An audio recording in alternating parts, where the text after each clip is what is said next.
Hello, तो आप लोग कैसे हो। उम्मीद करता हूँ कि आप लोग बहुत अच्छे होंगे और कल का क्लास बहुत अच्छे तरीके से हुआ होगा और याद भी किए होंगे।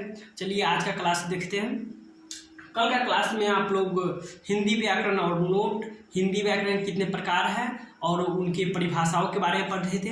आज पढ़ना है भाषा किसे कहते हैं। चलिए सबसे पहले देखते हैं भाषा किसे कहते हैं। भाषा किसे कहते हैं, तो भाषा वह साधन है जिसके द्वारा हम अपने मन के विचारों को दूसरे के सामने प्रकट करते हैं। यानी कि भाषा वह साधन है जिसके द्वारा हम अपने मन के विचारों को दूसरे के सामने प्रकट करते हैं। जैसे कि कोई भी शब्द हम बोलेंगे तो दूसरा आदमी सुन रहा है तो वो भाषा हो गया। भाषा वह साधन है जिसके द्वारा हम अपने मन के विचारों को दूसरे के सामने प्रकट करते हैं। भाषा के कितने प्रकार होते हैं, तो भाषा के दो प्रकार होते हैं। कितने प्रकार होते हैं भाषा को? दो प्रकार होते हैं। एक होते हैं मौखिक भाषा, एक होते हैं लिखित भाषा। मौखिक भाषा और लिखित भाषा। तो मौखिक भाषा में हो गया जैसे कि हम मुंह से कुछ बोल रहे हैं और दूसरा व्यक्ति सुन रहा है, वो हो गया मौखिक भाषा। और दूसरा है लिखित भाषा, जिसमें हम लिख कर उस व्यक्ति को दिए और वह पढ़कर वह भाषा समझ गया, तो उसे कहते हैं लिखित भाषा। ठीक है, सबसे पहले है भाषा किसे कहते हैं। क्या है? भाषा किसे कहते हैं, तो भाषा वह साधन है जिसके द्वारा हम अपने मन के विचारों को दूसरे के सामने प्रकट करते हैं, उसे भाषा कहते हैं। भाषा वह साधन है जिसके द्वारा हम अपने मन के विचारों को दूसरे के सामने प्रकट करते हैं।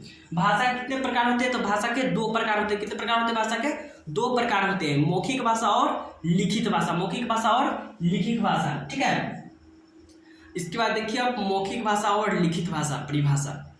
मौखिक भाषा की परिभाषा सबसे पहले देखेंगे। चलिए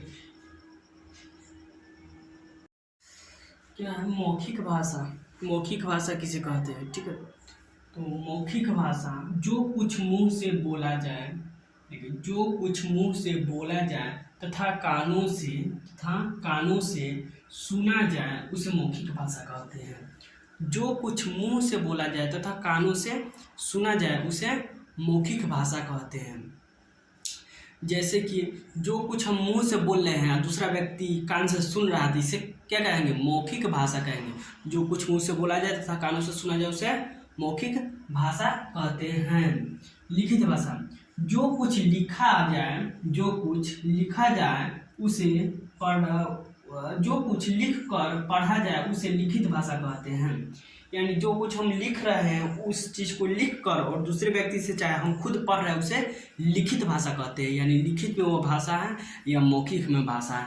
मौखिक में भाषा यानी जो कुछ मुंह से बोला जाए तथा कानों से सुना जाए उसे मौखिक भाषा कहते हैं। लिखित भाषा जो कुछ लिखा जाए तथा उसे लिख कर पढ़ा जाए उसे लिखित भाषा कहते हैं। लिख कर पढ़ा जाए उसे लिखित भाषा कहते हैं। बोली किसे कहते हैं?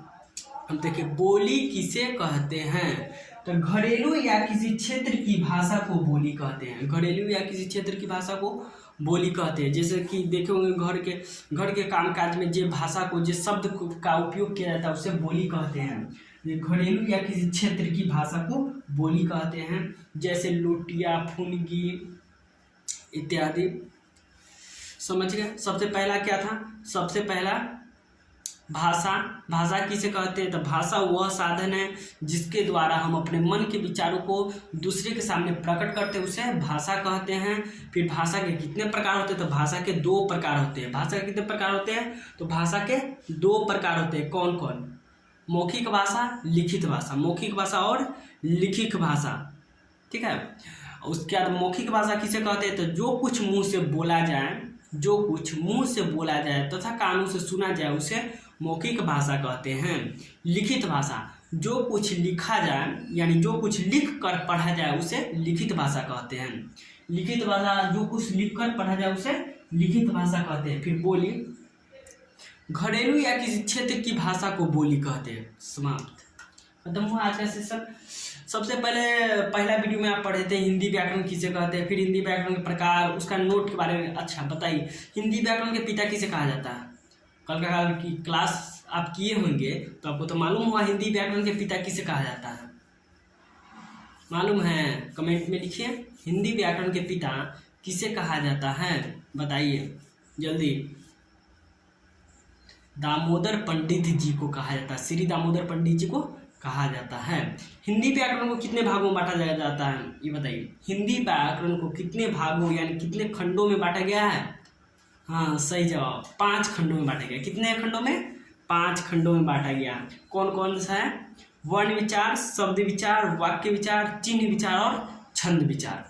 उसके बाद भाषा किसे कहते हैं? तो भाषा वह साधन है जिसके द्वारा हम अपने मन के विचारों को दूसरे के सामने प्रकट करते हैं, उसे भाषा कहते हैं।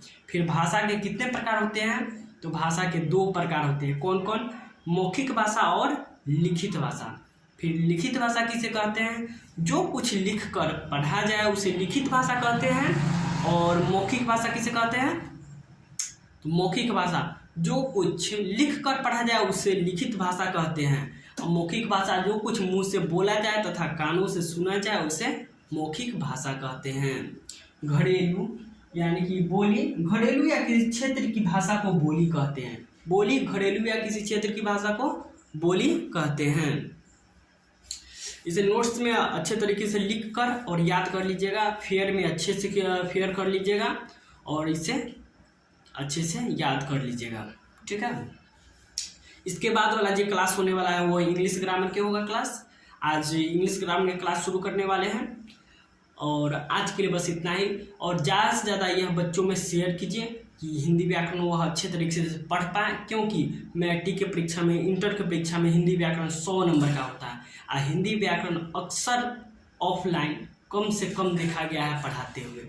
इसीलिए हिंदी व्याकरण अधिक से अधिक बच्चों तक शेयर कीजिए, ठीक है। लाइक और कमेंट करते जाए। यह क्लास कैसा लगा कमेंट में ज़रूर बताएं। Thank you.